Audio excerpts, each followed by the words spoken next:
All right, guys, welcome back to the podcast. So we're doing something a little bit different this month.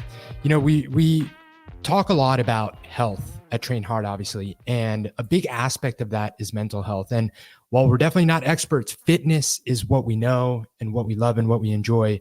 We wanted to take advantage that June was Men's Mental Health Month and just kind of focus on that for the episodes that we record this month with this shoulder to shoulder campaign. So if you're listening to this when it comes out, you've probably already seen a lot of the stuff that we've been putting out, and we have some awesome guests lined up. But for this first one, we have Adam Saucedo, who I know as well, but Jason knows very well. He's been working for a while, and I can't think of a better guest, Jay, to open us up to have this conversation and just bring awareness to the mental health side of a lot of the things that we talk about on the podcast.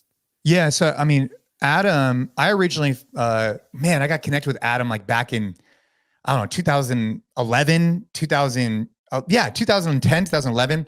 And he came on as my mindset coach to compete at the CrossFit Games. And he really made a big impact on me in my life from the sports side that then translated into my personal side. And I give a lot of credit where credit's due in the sense that like when Ava, my daughter, got sick with leukemia in 2016, the mindset tools that he taught me, I believe, tremendously impacted the way that we were able to handle that adversity. And so today we dive into a few of those type of topics. You know, I think that sometimes there's stigmas around this mental health concept. I think that we're just trying to have an open conversation about things that we're doing, things that we want to learn from him. And if you could pull out a few nuggets from this conversation, I'm confident you will. Like, this was a great conversation with a variety of things I think people, male, female, can take away. 100%, man. I mean, I really enjoyed it. I got a lot of it out of it myself, selfishly. So without further ado, hope you guys enjoy this episode with Adam Saucedo. Maybe personal is not the right way to put it, but I just got word. So I just got word like 3 minutes ago, right before you jump on the podcast, I told Gabe, I'm like, I'm extra fired up mode. And he says that regular fired up mode is already enough for him. So I'm extra fired up, man, because the team from Origin just hit me up and was like, the battle's on. Tim Kennedy versus Jason Khalipa, end of May, we're filming it. So I'm like, all right, I got to get to training. I'm extra fired up. I got to make sure that I'm, on the range, on the mats, in the fitness. But that's what we're talking about today. We're talking about doing hard things, training to improve our mental health. And Adam, dude, I'm so excited to have you on the show. We've recorded some other podcasts in the past, but this one with Gabe Yanez, man, is going to be fire. So thanks for being on, man. I really appreciate it. Thank you guys for having me on. I'm looking forward to it. Yeah, Adam, I think a good place to start this conversation, and obviously we recorded an intro, we introed you, but I'd love for you to just give us like quick intro of yourself. The reason that we're super excited to talk to you is the first guest for these podcasts that we're doing in June. So this is part of, the shoulder to shoulder campaign that we're doing to raise awareness for like mental health for men specifically. I think one of the things that's really resonated, I don't want to speak for Jason, but he talks about this all the time on the podcast with the Train Hard Men's Club. And then, from a bigger perspective, also just the value that fitness and community have in helping men improve their mental health. And I think it's a conversation that's not being had enough for a lot of reasons. And I think, we can talk about that. But before we dive into that stuff, if you could just give us like brief intro, who you are, and then we can go from there. Definitely. So I'm Adam Saucedo, and I'm a mindset coach, and I've been doing this for almost 14 years now. I started my humble beginnings in the Bay Area, and that's where I grew up. That's where my initial sport experiences occurred. My first introduction to psychology was in the Bay Area. And so all of those has shaped me to be the professional that I am today. I feel like, part of my story does start with my athletics and just never really living up to my full potential as an athlete. And it wasn't necessarily the physical training that I was doing, but I recognized that the mental and the emotional side of my game was unstable at times. And it was very inconsistent. And yet I didn't have the resources to really support myself through some of those challenges in high school. And so I didn't have an ability to really work through those things in real time. And it definitely impacted my performance. And so one of the things that when I went into college and started learning about psychology, I wanted to see if I could figure out, how do I help the next generation of athletes, but also of men. And so this was something that was very important to me when I was first introduced to psychology, understanding my own needs, understanding my own background and experiences, so that I could be able to have a lens to be able to support others going through similar challenges. And so I was able to have a sport experience though in college, which was rugby. And I played for 4 years at Santa Clara. And that allowed me, yes. Shout out to Broncos, baby. And that was an amazing opportunity because for the first time, I was doing sports on my terms. And I was learning about myself as a person, also at school and through psychology. And I could really understand the benefits of just being a lot more aware of myself, understanding how to be able to create more balance in my life. And so those are kind of my humble beginnings of understanding the needs of mental health, of being able to be proactive with our wellness. And that's really what kind of led me into finding a grad school program for sports psychology. And so that's where I am today, working with professionals, working with athletes all around the world to be able to help them find their best performance. And that's through the mental and the emotional regulation of their needs. And so obviously performance is going to be dictated on how well we prepare. And it's not always going to be just the physical preparedness, but also how do we mentally and emotionally prepare for experiences that we're getting ready for. And so that's something that I do work on with all of my clients. My youngest clients right now are 11 and 12 years old, athletes who are trying to find their best, to my weekend warriors. You know, I have professionals that are in their 50s and 60s that I work on their own performances and even working on their mental health, you know, as they continue to grow into their roles as both professionals, but also as people, as family members. So, you know, as I've continued to grow as a professional, I've recognized just the importance of being able to provide this space for clients to be able to work on themselves, to become more aware of their needs, and to be able to give them some strategies or resources to better their performance and better themselves. So currently, I work with multiple teams and organizations still in California, even though I'm now a transplant in Austin, Texas. And so absolutely love being able to still work remotely with those clients. And I'm still working with Cal Poly University down in SLO. I'm working with the women's volleyball program year 2, and we've just made some amazing strides in the past year. But I also have my work with NCFIT. I'm still working with, obviously, you guys and being able to help you guys continue your development as performers, as leaders. And then I also have IMG Academy based out in Florida. I'm doing remote work for them, and I'm working with clients all over the world. I have clients, obviously, coast to coast, but I have clients in Europe, Asia, and also in Australia as well. So it's been pretty amazing to work with individuals all around the world and see the same presenting challenges. And so to be able to know that this stuff is very important, this work is something that helps maybe differentiate you from others and really just gives you a leg up on life, because ultimately when we are aware, we're able to make adjustments on the fly. So that's kind of me in a nutshell. Absolutely live and breathe what I teach. You know, this is something that's really important to me as a professional. I can't serve my clients unless I'm taking care of my mental health, my own wellness needs. So hopefully that'll be something that we'll be able to touch through, is just, you know, how to become a consistent professional, consistent person in your family life, so that ultimately you're getting the performances that make you satisfied and happy at the end of the day. Man, that's awesome. And it's so cool that you found something that calls to you and been able to, like, you know, deep dive so deep into it. So that's cool. But, you know, I think that a good place to start, man, because we were pulling up some kind of stats to talk through here. And it's so interesting because I know that your history and introduction is working with Jason to like improve his performance. And, you know, there's so much good that came out of that, and it has nothing to do with the fitness side of it. I think that, you know, people focus so much on the things that you can do, especially men, right? Like maybe you get a strength coach, maybe you get a nutritionist, like it's all these like very black and white things that you can do to improve, get closer to your goals. But for whatever reason, whether it's just mindset for competing or mental health and optimizing your health, it always tends to be this more abstract and almost like a secondary priority for people, specifically men. I know that there's, you know, stigma around, you know, admitting that that's a weakness or something. You know, like one of these things says that, you know, even though mental illness is more prevalent actually among women, you know, men suffering tend to be significantly less likely to seek help or diagnosis. And just the fact that there's this, like, you know, man up, tough it out kind of stigma around all this stuff. But, the numbers are really real, man. Like nearly 1 in 10 men experience depression or anxiety. And there's 4 times as many men as women that unfortunately die by suicide every year. So some pretty heavy stats there. But what have you maybe seen in your experience with men versus women that you've talked to and worked to, and some of that hesitation to kind of seek help when you know that you need it? Definitely. Well, first of all, I think those numbers do speak for themselves. I think it's obviously very important for us to recognize that this is maybe underrepresented in our society. So to be able to understand that we do need to shed some light to be able to create some change. And so to be able to even have this dialogue and start opening up this topic just gives a different level of comfort to those maybe who are still not sure if this is something that they want to address.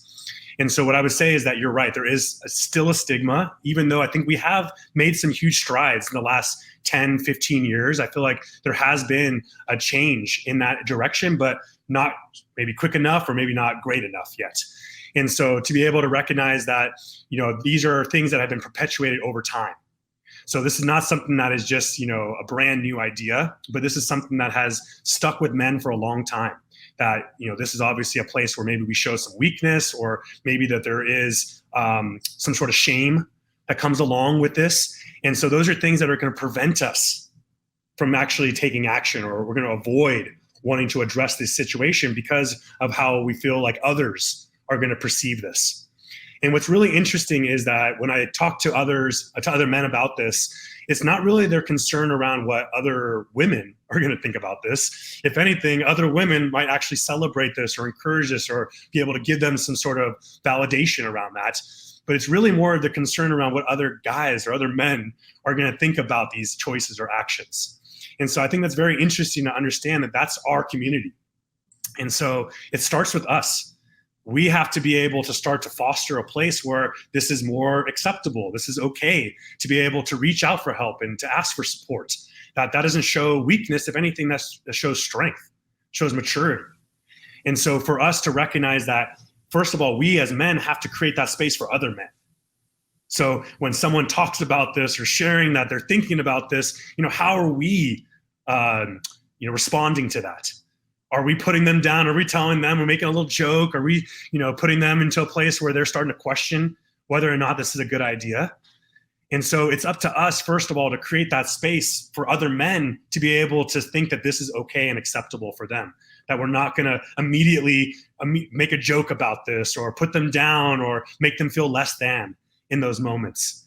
And so I think that's something that's really critical for us to realize, is that it does start and end with us as men. It's not really the full society, because women on the other side of the spectrum would probably invite this or celebrate this, as I said.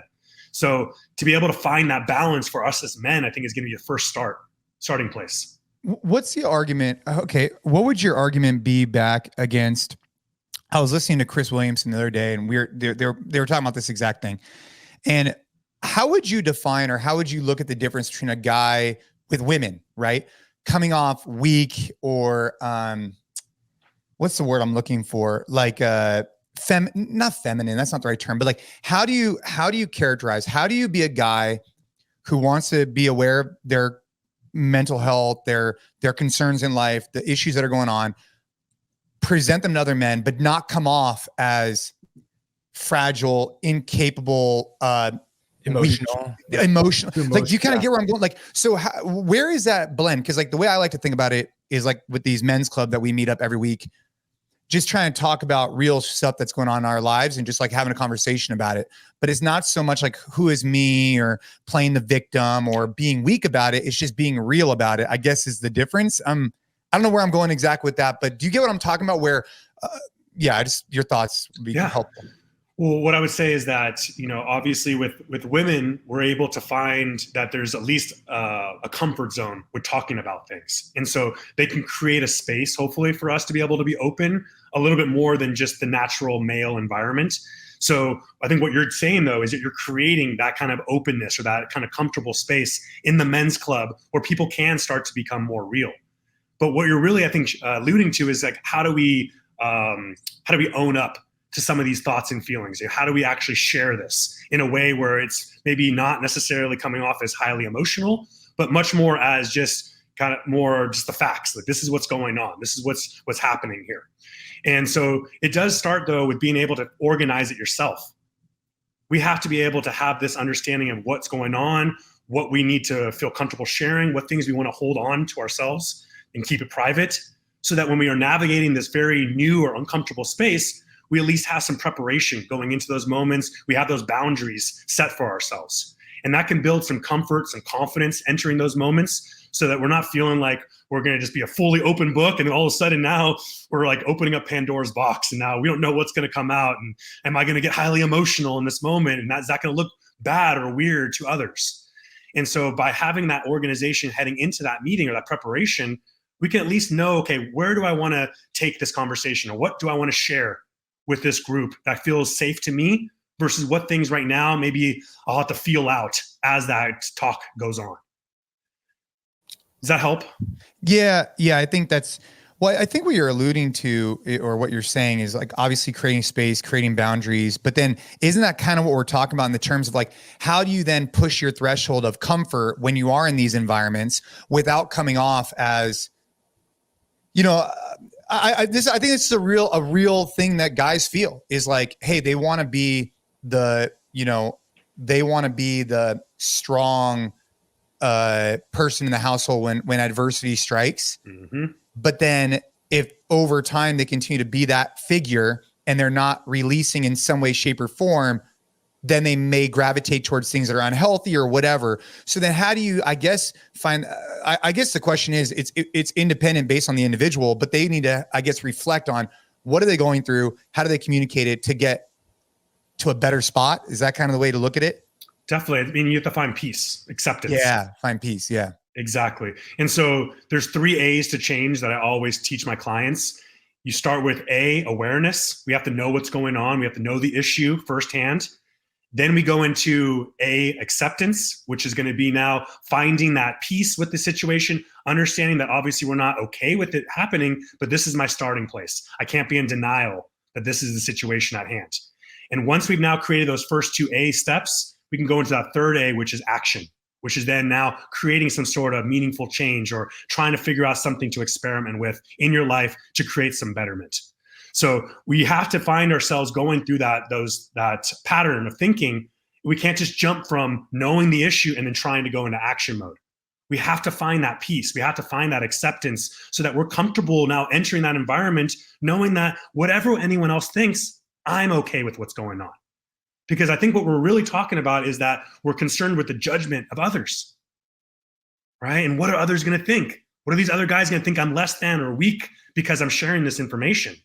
And so if we're settled in our own belief, we understand that this is actually something that is important to talk through, or this is actually something that's not like a hindrance to my best.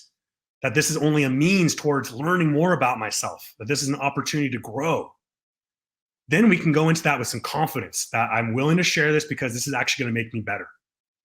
So that's the main thing here, is making sure that we're not skipping those steps, right? We have to go through these deliberate opportunities to build in a little bit more connection with what we're going through before we actually go out and share it.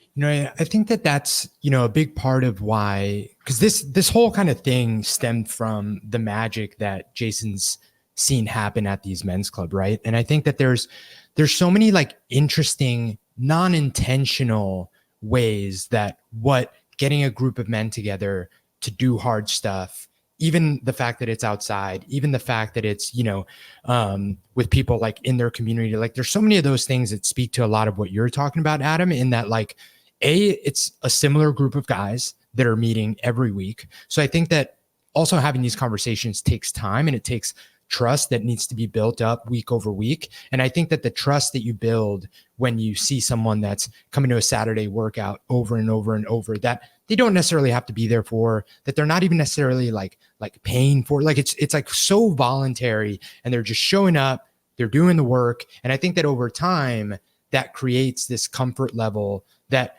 you might even not have with like some of your friends that you go out to the bars with at night, right? Like it's a different kind of camaraderie between very like-minded people, because you're doing a very unique kind of like-minded thing. And I think that Unfortunately, I don't see those spaces now existing in ways where like men don't have to literally seek it, like find someone to talk to, find someone to seek help with. I think the cool thing about what we're creating with this community is the fact that like people don't even realize that that's what they're signing up for when they're coming to work out with Jason a couple Saturdays. And the next thing you know, you have a couple of, men that you can share some real shit that's going on, and even just sharing it, right? Like, I think that's another piece of it too, is like, when you were talking about how you should respond and opening up the space to have these conversations with the men around you, like, I think there's so much value in literally just listening, right? Like, you don't have to give advice. You don't have to like solve their problems. You don't have to like, hit them with like, hey, this is what I think you should do. I think that there's so much value in just being there and being like, dude, shit, Yes, exactly. And that's the whole thing about creating a safe place for us to be able to open up. And it takes time. It takes earned respect with each other. And I think that's what's going on in these men's club meetups, is that you guys are obviously pushing each other to limits physically and mentally and emotionally. And that's opening up that opportunity to be vulnerable, because you're already putting yourself out there. It's already going to be tough. It's already going to push you to your limits. And so we're already creating the space of being able to just, explore some of those boundaries, be comfortable being able to now open up maybe a different part of yourself, because now we've already proven that we're all in this together. We're all working towards this common goal. And so I agree that that's not a very common place in society. And I would say that's probably something that is really critical, though, for just that relatedness as males as we get older. We have to have a connection. We have to have something that's bigger than us to help us kind of pull ourselves out of some of those darker spaces when we're going through this journey independently. Dude, for sure. I resonate with what you're saying so much, having that greater sense of purpose, having something, and it's hard. It's hard to get together in person, and there's so many reasons why not to, right? But I think that the connections you foster and the conversations you have, they're going to reward you 10x. And one of the things I think is really interesting, actually, that I've noticed is that when you share something, whatever that thing is, like a buddy of mine, this was, we're recording today on Monday. On Saturday, we did a men's club, and we were done at like 7 a.m. And one of my friends, his wife just was diagnosed with thyroid cancer. And so she had a pretty major surgery with her thyroid removed from her neck and a bunch of other stuff that's going on. And obviously he made us aware of this, and this is a buddy of mine, so I've known him for a long time. But I was able to ask him like, hey, what's going on with it? And he's like, hey, we had a successful surgery. This. And I was able to also celebrate that with him. And I think something we don't maybe take for granted enough is that if you don't discuss some of the hardships or some of the things you have going on, there also isn't that same opportunity to celebrate wins and small milestones. And I think that in itself is like a really beneficial thing that people can also get out of just sharing or being more open-minded to discussing more. Because if people don't know things are going on, you can't support on either side, right? On the celebrating the wins or getting through the hardship. You know what I mean? Like, so true. So true. And you're so right that obviously no one can read your mind. So we have to be able to be willing to share, to be able to get people to understand what's going on in our life, and then to be able to support us. That's what a support network is all about. We can't have support come our way unless we actually seek it. And so for us to make sure that it's one thing to have a support network, it's another thing to actually use your support network. And so to make sure that we build this out so that it is multifaceted, it has different angles to it. I have my friend group, I have my family group, I have my work group. And so that we have these different areas in our life that can provide some additional support when we need it the most. What if you don't have that though, Adam? What if you don't? What if you're listening to this, you're like, yeah, must be nice to live in the Bay Area, come to a men's club meetup, must be nice to work with people you like. Like, I don't like the people I work with. I don't have connection to anybody nearby. My family lives across the country. What's the solution then? What is the next step? Well, if it can't be in person, then, this time of our world, we can do it virtually as well. And so there are virtual groups, virtual meetups. Finding some sort of like-minded group that you can connect with is key. And so even if we don't have those opportunities to have that in-person relationship, we can foster remote relationships these days. There's so many opportunities with video and with text to be able to now have opportunities to communicate and connect. It's obviously not the same degree of connection, but it's something that we can foster and that allows us to have at least some benefit of having others around us that we ultimately care about or ultimately can be have some respect for. But Jay, how much of it, to your point though, does come back to the personal responsibility of, if you're aware that this is something you're lacking, like, here's the thing, man, like all this stuff takes work. Like it takes work to make friends, find a community. Like there's an inconvenience to me driving to the gym that we joined when I have such an awesome at-home gym here. But I know that being around people and having that connection, like, is something that I need, that I require, same way I need healthy food, same way I need exercise. So I think that while I completely agree that I think, all of us here on this call are very, very fortunate that we kind of have a lot of this stuff built in. I love the people I work for. I'm plugged into an awesome community here. And for a lot of people, that's not the case. I do think that while there are many virtual opportunities, there are also many opportunities in person, but you do have to do a little bit of work to go out and seek that 100%. If it's something that you're aware that like, hey, I could use, just some people. But I mean, having said that, and I don't know if this is something, Adam, that you have any advice on, but one thing, and I was talking to a friend about this the other time, it is so hard to make new friends, like new in-person friends later in life.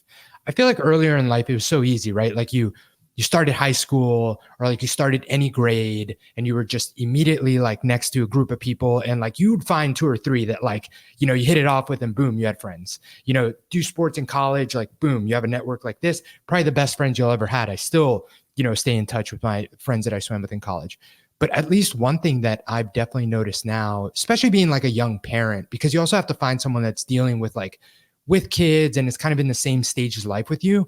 Like it is so hard, or at least I find it really hard to make new friends in a new place later in life when A, you don't have that much time, and B, I feel like you're so rigid in kind of like the things that you do enjoy and the things that are worth spending time, that it's not like you're just like, oh, you want to do that? Like, sure, I'll go do that with you. I agree. First of all, I hear this very often in my sessions with my clients. And so this is definitely real, that it's a bigger challenge once we get later in life to be able to just prompt up a new relationship, to be able to build something out of thin air. And so to be able to at least, recognize that it starts though with our mindset around this, because even right now, just as you're framing it, if it's really hard to make new friends, it's going to be really hard to make new friends. And so we have to shift that mindset that maybe it's open-ended. Maybe there is a chance to make new friends. Maybe I actually do have a lot more security in my ability to be connective with people. I can be flexible at this stage in my life to be able to meet others and maybe open my own horizons as to what's something that is fun for me to do. So I think it does start and end though with making sure that we're not just creating this limiting factor in our mind that it is really hard. It's challenging, definitely. But it can't be an impossible task in our mind, because otherwise it really is going to prevent us from even really pushing on this when the time is right. So we want to make sure that we're poising ourselves for the opportunity when it does arise, that, hey, if I see an opportunity, I will do my best to kind of push on this, right? So it does start there. But I think there was a really interesting point that you brought up, Gabe, about just the fact that, connecting with others is not just a want, this is a need. This is one of your basic needs. This isn't just like eating or having a home or having those positive relationships in your family. These are not just wants, these are needs. And so for us, if we recognize that these are needs, then we actually have to be responsible with taking action to make this a reality. So this is not just like a want where it's like, oh, I hope that I'm going to be able to connect with others. I hope that I can build out these support networks. It has to be something that's more intentional, more deliberate. And so we have to find maybe your own unique way of navigating that, but it's not something that is impossible. And it's definitely not something that can be done lightly. It has to be done with some intention. So if we can find that if it is a need for us, it's going to push us to explore this idea a little bit further. And so when we do hit that first wall, instead of backing down, we're going to have more energy to push past that and say, okay, oh, I went to a meetup at the gym and didn't end up materializing any friends. Is that going to be soul crushing, or is that going to motivate me to say, okay, well then where's the next event, or where's another meetup that I can go join? Yeah. So that's going to be really critical here, is that we have to have that purpose identified for us. This is not just a want, but this is a need for us. This relationships, these building out this connection with my community, because it makes me feel more whole, or it helps me feel like I have that extra safety net behind me when challenges arise. Because if we don't have that understanding, then there's really no reason to push ourselves out of our comfort zone here. And, you know, I wrote this down just real quick as Gabe was asking the question about, so I think the way you frame it does make a difference. I think the fact that it's a need and not a want, I think that's a powerful term.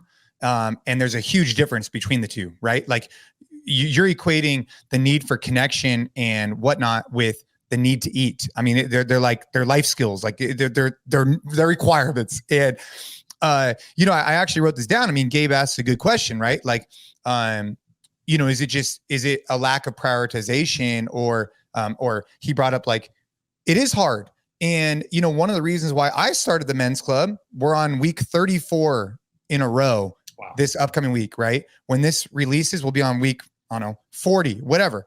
And that's every week for the last 34 weeks. I have set up, you know, I've taken the time, and I use the term I, and then it becomes like a we when more people with gear though. In the beginning, it just started off by me putting out a message, and then eventually, you know, more guys and more guys and more guys start showing up, and then they can help you with the gear, they can help you with stuff. But in the beginning, it did take hard work to kind of like put this together. And, you know, if for anybody out there who's inspired about this men's club, this isn't what this whole podcast is about, but if you are interested in it, if it sparks an interest in you, like you have to realize like things don't happen overnight. You just got to keep putting it out there and set the expectation low. Like the expectation is I'm going to go out there and go do something hard. I hope other guys show up to do it shoulder to shoulder with me. But if not, I'm going to keep doing it. And I guarantee you that over time, the right people will find you, and they're going to, that's the connection you've been looking for. And I'm just sharing from my own personal experience. But it's powerful to be able to create that space that we don't even know what's going to come out of it. And I think that that curiosity, that opportunity, hopefully that also is an incentive, because we only have a certain knowledge of what's possible right now. And so what's beyond our best? What is that next gear that we're trying to continue to work towards or to build as a practice as we get older, that we're not, you know, stuck in the way that we are today, that we are still capable of growth and change and development and maturity all the way until we die. So to be able to take that challenge on head on, that I'm not just satisfied if I'm not feeling a sense of connection, then let's do something about that. Let's make sure that we take action. And if we're not feeling that we have the resources, then let's figure out who are those starting points to start talking about this and see if we can create that experience for ourselves, as you were saying, Jason. So I think that's really powerful to be able to know that you've been so consistent, because you've just kind of carried this torch for yourself and had everyone else who was willing to follow or ready and willing to do so, as long as you continue to be consistent with for yourself.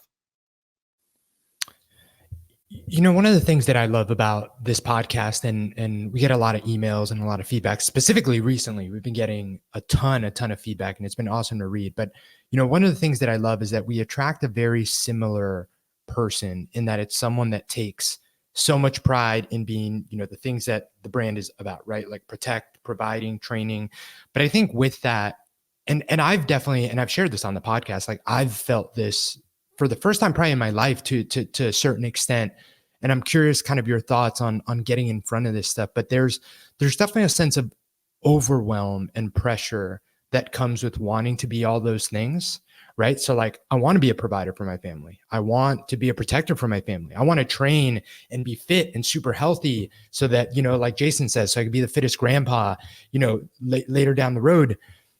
And then if you start kind of listing out all the things that need to happen to be all those things, you know, it quickly does get a little bit like, where's the time, quote unquote, for yourself? Like you're working to do all these things. And for a long time, you know, I feel like I've been very fortunate that I get so much like fulfillment on the process. Like I've built, you know, I guess habits that I just enjoy, and I genuinely enjoy the process. So I don't feel like I'm, you know, checking off chores off this list to be these things.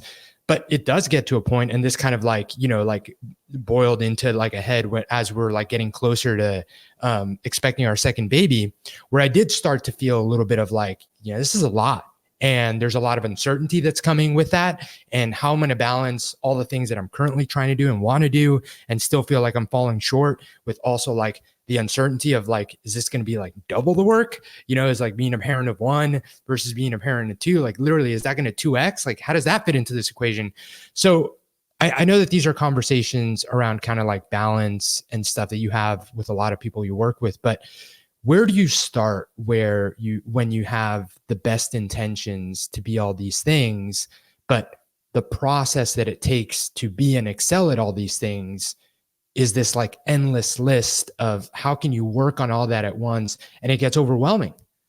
So true. Well, we have to recognize that there's no timeline. I think that's the first place we have to understand, is that there's no rush to become this certain version of ourselves at a certain point. So this is a work in progress. This is a long game. And so for us to recognize that right now we're just chipping away. And every day that we work on ourselves, or we work on an aspect of ourselves, we are supporting that growth and development over time. And some days we might hit this breakthrough moment where we move leaps and bounds forward. And other days it's going to be a slow grind where we might not even be able to really see on the surface how much change we made, but internally we're going to be able to recognize what was required to make that growth or that change. So we have to recognize that we do have time. And so the perceived pressure that we're creating on ourselves to be this certain person at a certain point is self-inflicted. This is not coming from anyone else. This is our own vision that we hold for ourselves. And so we have to recognize that is supposed to be moldable over time. We may have this kind of ideal version of ourselves, and we can continue to strive for that. But we have to understand, especially now that we've grown in life, that these things take time. And so to give ourselves that space, that grace, as we're going through some of these highs and lows, that's what allows us to have sustainable momentum. If we're constantly having this feeling of not living up to our best, or not pushing ourselves beyond our comfort zone, it's going to continue to leave us feeling defeated or impact our overall motivation to push beyond that challenge. So we're in that driver's seat of really making sure that we recognize both the big changes, but also the marginal changes as we're continuing this journey towards our best. How would you say that you balance that with having like really high standards for yourself, or not wanting to be complacent? Sure. So the reality is that these are still your expectations, or your vision of what is expected to be your best. But as we know, our expectations may not be the full story. This is a educated guess. This is a hypothesis about ourselves. So expectations, as solid as those can be, also need to be able to be flexible and adjustable and realistic. And so if we're recognizing that we're constantly coming up short of all of our expectations, that means maybe those expectations right now are not set appropriately. And we may need to dial those back just for the time being, to be able to start to build in some more consistency of success, to build some more momentum, to get more of those daily wins under our belt. That's what builds confidence. And then once we see that start to become more sustainable or consistent, then we up the ante. Now we say, okay, well then what is still something I need to be better at? Okay, I need to work on this. Okay, now this is my game plan to work on that. So it's up to us to make sure that we're not setting impossible expectations for ourselves. It's amazing. Probably there's going to be times where it's amazing that we see ourselves reach that peak. But as we're developing, that peak performance is not consistent yet. It's only once we get past that development stage that it becomes now a constant. But when we're working on ourselves, or as we're still developing, there's going to be varying results. So for us to be able to be okay with those highs and lows as an equal means towards mastery. Not one is good or one's bad. But my loss today, my challenge today, me not living up to my expectations today, how do I gain something from that? Because this is just as valuable as, okay, when things are really going good, what's working? Okay, let me keep those things consistent. So it's really critical for us to not have these impossible expectations, as they're saying, or just making sure that we're setting realistic focuses every day for us to be able to achieve, to enhance that momentum, enhance confidence versus tear it down when we don't meet those demands. All right, we are taking a quick break from the podcast to talk about what we have going on in the month of June at Train Hard. So one of the things that's become increasingly apparent with what Jason has going on with the Train Hard Men's Club and just all these conversations we've been having on the podcast is that while there are some obvious physical benefits to training hard and fitness, it pales in comparison to the mental health benefits of working out, of training, and doing that alongside other people. So for the month of June, we have this shoulder to shoulder campaign going on. And what that is our effort to bring awareness to the specific challenges that men are facing when it comes to mental health. We have some awesome guests on the podcast for the month of June. We're talking about this in the newsletter, and we have a patch for sale on the Train Hard shop where all proceeds from that patch, so all proceeds from the shoulder to shoulder Train Hard patch, are going to be donated to Movember, a nonprofit that we're super stoked to be working with because they're doing some great work. Again, also bringing awareness to the challenges, but actually putting out programs and taking action to help solve and provide solutions for suicide prevention, helping deal with anxiety, depression, all these things that are super beneficial to men. So if you want to participate in that, if you want to support that cause, we're super fired up about it. You can go on the Train Hard shop for that shoulder to shoulder patch. All proceeds are going to go to Movember, or you can just share this podcast, share the newsletter, help us continue to have this conversation. But let's get back to the show. I want to ask a question. You're working through a wide depth of people, right? From 11, 12-year-olds, which I find that's interesting because obviously my kids are at that age. So, I try and impart on them mindset tools, especially with my son. Well, both of them actually, I should say.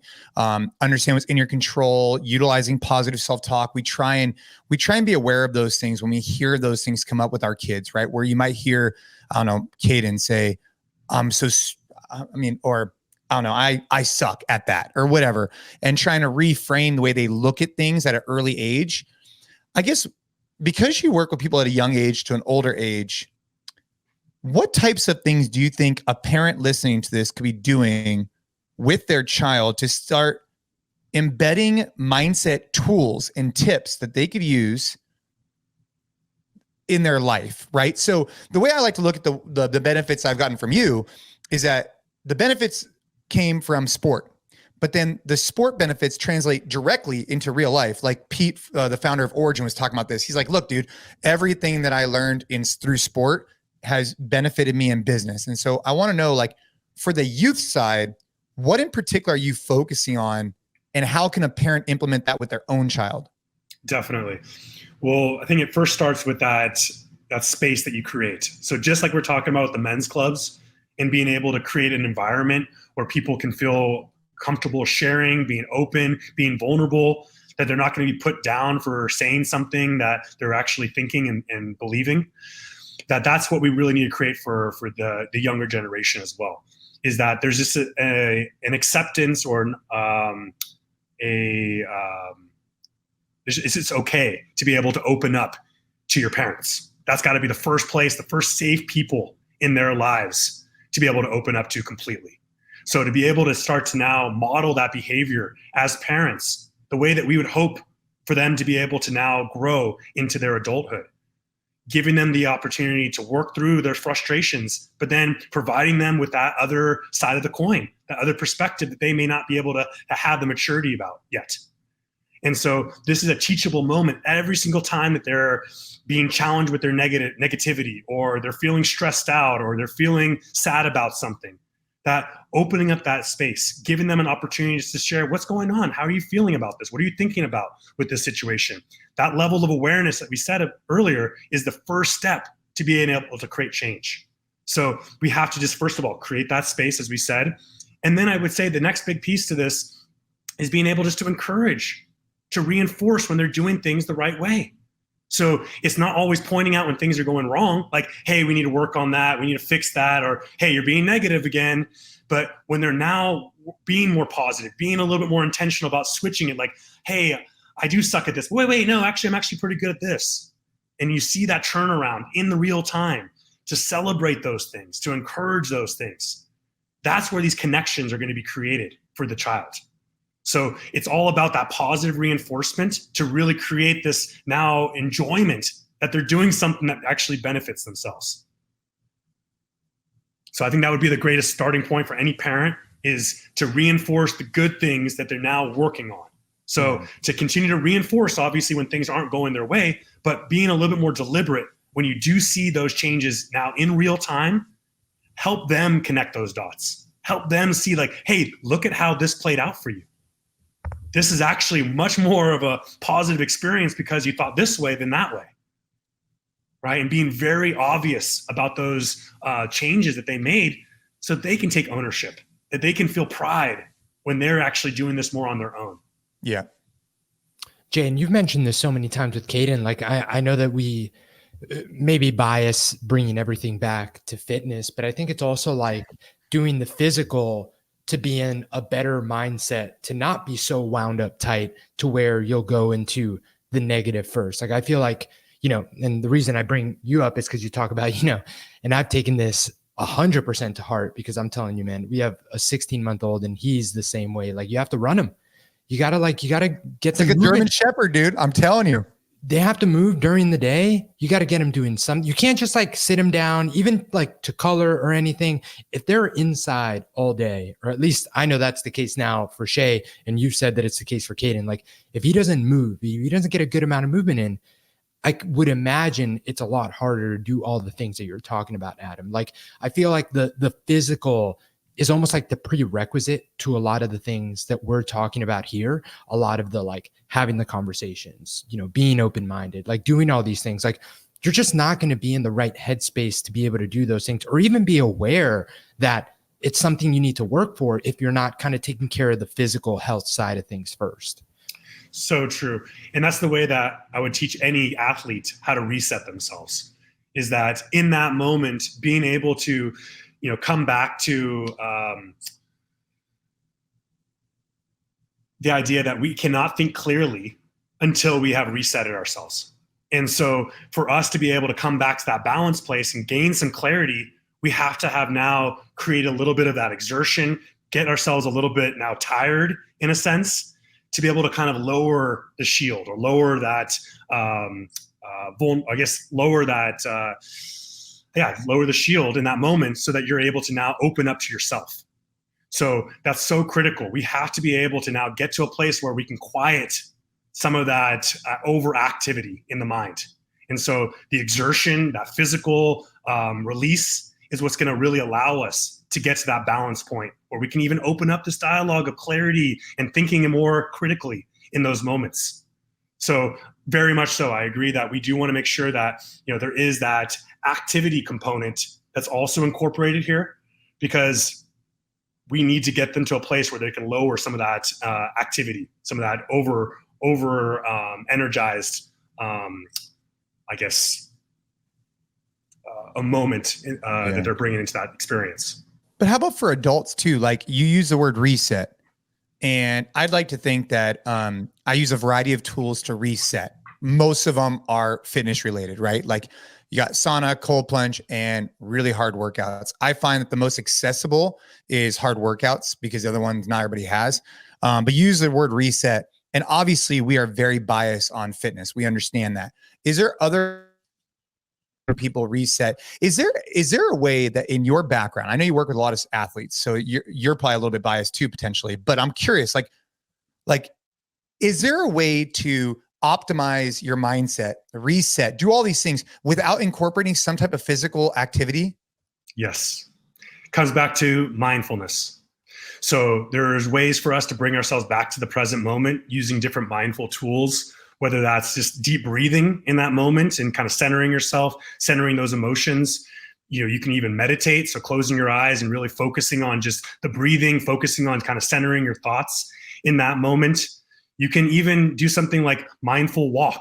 So getting outside and you're not focused on your phone, you're not focused on listening to music, you're just sitting there with your own focus, your own thoughts. Mindful eating, where we're not focused on our phone, we're not focused on any other conversations, we're just really staying present with enjoying that meal, settling our focus, settling our nerves. So the more that we can slow things down, as much as we can speed things up in a workout, to also be able to know how to slow things down and to allow yourself to quiet thinking mind is a skill set in its own right. And the more that we can practice mindfulness in general throughout our day, the more we're going to be able to have a tool when it actually matters most, when we're actually really needing to quiet our mind, when we really are in an overwhelmed place and we do need to reset ourselves and there's no other outlet available to us. So we want to have that powerful tool in our back pocket that you know how to stay present, bring yourself back to the moment, know how to ground or center yourself. And there's different avenues to being able to practice that. But that's a skill that no matter where you are in any moment, we have that ability to practice that. Man, I can only imagine how much this is the case for Jason, knowing a little bit about how his mind works. But I haven't had any luck, man, with the breath work, the mindfulness, like that as like a reset. Like I know that those things serve a purpose and that sometimes just like slowing down is what you need to do. But I feel like in the moments that I get like most revved up, I just need to do. Like I just need to maybe like organize a room, like start putting stuff away. Like, and actually it's funny. My wife knows that that's like my go-to for like, if I'm like, starting to just get like a little bit, starting to have trouble treading water, I'm just going to start like cleaning and putting stuff away. But I've tried it. I've never had luck with like, okay, I'm going to sit here and take a couple deep breaths or whatever. I just feel like time's wasting and I'm getting more stressed out. So I don't know if that's just like something that's going to be individual person to person, or if it's like, like anything else, a skill you do need to kind of fine tune before it gets a little bit more useful. But man, I've tried. It doesn't work. Well, I would say though, that even just that mindful cleaning is actually the action that you're taking. Okay. Right. So kudos to you. You are doing something. Wait, but are you listening to that music, your cleaning music, or are you? No, usually this type of cleaning, I'm like doing it in silence because something's bugging me. All so right. there you go. So I think that you're showing up though, that you're able to find an outlet in that moment to at least redirect some of that energy, redirect some of that focus. But what I would say though is you're right. There is going to be a challenge when we're first starting out any of these mindfulness techniques. And it does take a lot of trial and error. It takes a lot of deliberate practice, and it's not for the faint of heart. So this is something that just like any other skill set, it takes a lot of time, repetition, consistency for any of these skills to actually have power in the heat of the moment. So we can't expect these things to actually work when we need to bring ourselves down now. Right now, we need to be working on these skills for that future time where we're going to need to be able to bring ourselves down. So we're putting in these future reps just as preparation for our future, just to have another skill in our toolbox when we need that. And so the main thing is that we do need to practice it. And if it hasn't necessarily stuck with us, maybe we have to find a different angle, a different approach at this stage in our life. And not just to come in with maybe a potential fixed mindset around, oh, this will never work for me, or, you know what, mindfulness is just not for me at this stage in my life or will ever be. And so we've already, once again, created these limiting factors to an opportunity that could still be possible. And so I agree, though, we do have to know ourselves. And we do have to stay true to what our own personality or what our needs are. But there might be an opportunity for us to at least explore this at this new juncture in our life, versus always assuming that just because it hasn't worked in the past, that maybe this will never work for me. What are your thoughts about that? No, I mean, that makes total sense. And like, the thing is, like, intuitively deep down, like I know that, like, duh.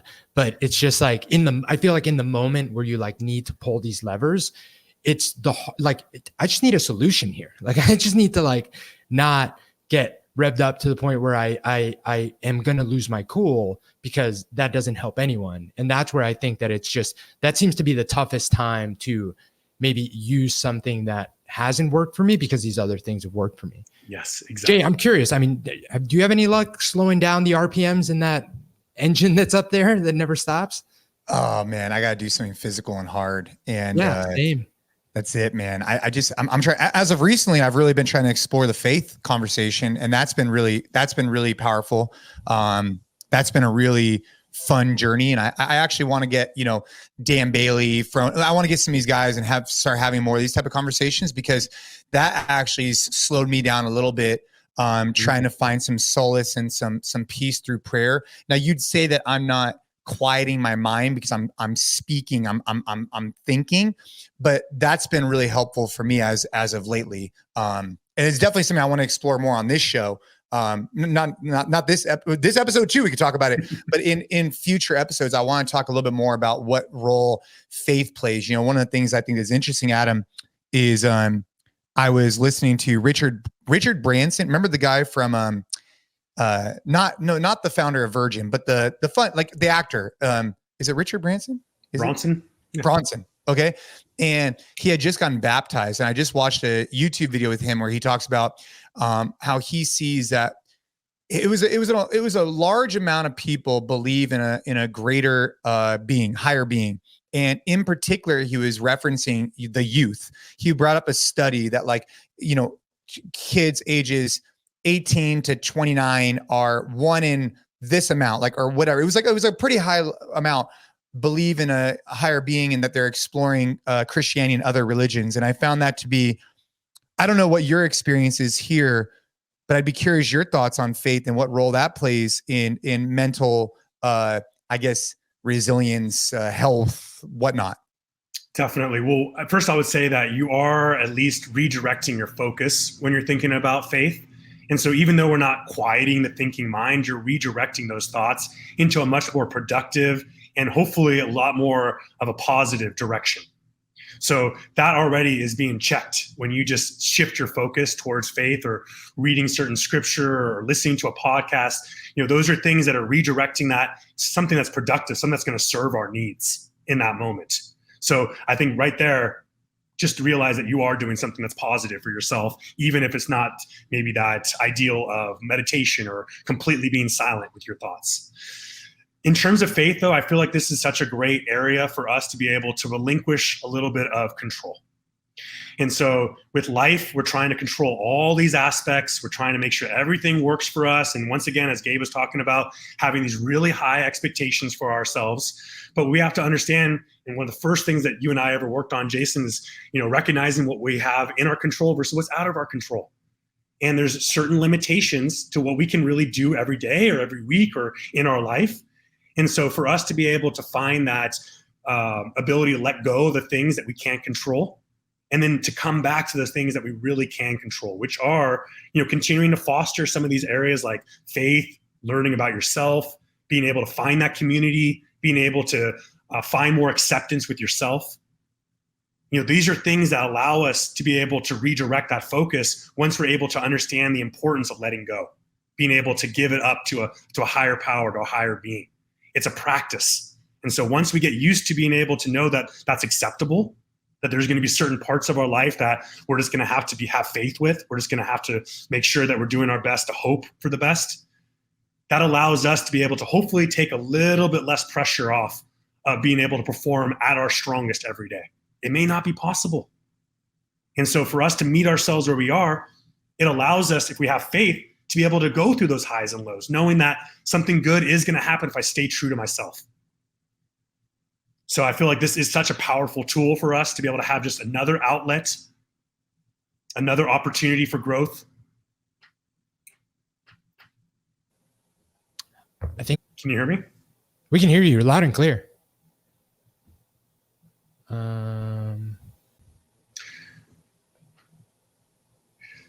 So as I was saying, you know, faith is going to be a critical component for us to be able just to have another outlet that makes us feel like we can gain some perspective.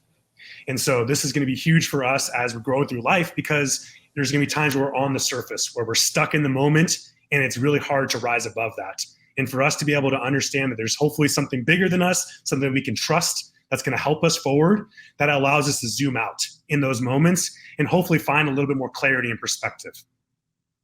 Yeah, man. There's one more thing I quickly wanted to bring up, just because it happened to me recently, that, you know, as we're talking about connection and stuff, is like, how come we don't like call each other anymore? I think is like a interesting thing that, you know, might be leading to the fact that we're just like not as connected as we were before. And the reason that I bring this up is I have one friend, really good friend in California, Jeff, who actually listens to this podcast, who calls me.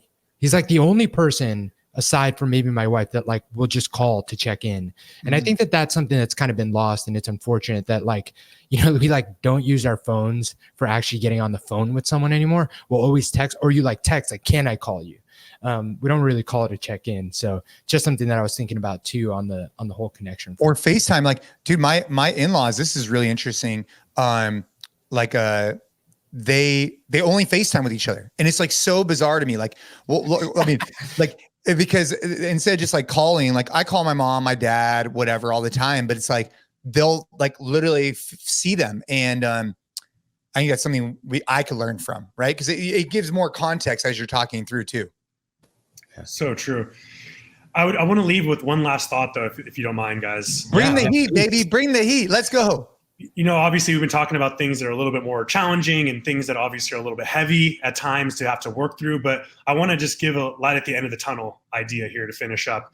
And what I would say is that, you know, especially with this next generation of young men coming up in society, I think that they are getting an opportunity to be able to learn about these things in a different way than ourselves when we were growing up. And I think that's just really promising for that next generation of men, and being able to deal with their mental health is just having this dialogue start younger and younger, and having them be more okay with talking about these things, working through these things. And I see it every day when I work with my young male athletes that are in high school, going through their challenges, and just creating that space for them to be okay to talk, to be able to be vulnerable, for them to deal with their struggles, their emotions. You know, I think that that's just a great place, as we've been talking about, this vehicle of sports or fitness as a place for us to be able to learn about ourselves. And so I do see a light at the end of the tunnel. I do think that there is a growth in this area coming. And I think, though, that we're leading the charge here, you know, as obviously as fathers here, guys, and as myself as a professional in this industry, you know, being able to make sure that we are giving that opportunity for them to carry that baton forward. Yeah. And I don't think it's mutually exclusive. You know, I think that back in the day, if a guy was like talking about their problems, it would immediately be dismissed. I mean, my goal for Caden, I've said this countless times on this podcast, is I want to be the guy who's the most compassionate, loving, like opens the door, like just as that kid, but is also going to be able to defend himself, defend for other people. But if he has that compassion, that love, then he also should be having that for himself too. Like you know what I'm saying? Like they're not, you could be a guy who could throw down, go do whatever, and still be compassionate to yourself and to others. Like I think that's the secret sauce that's going to be coming out here in the near future that maybe we've been missing for a while. And I think that you can't be either or, right? You have to be both, in my opinion. So true. 100%. Well, Adam, I appreciate you, man. I really appreciate this. Thank you both. You jumping on. This was a lot of fun, and I think super beneficial. So I'm excited to get this one out. Appreciate you guys. I do have to take off. Thank you so much for your time, and we'll be in touch. Thanks so much. All right.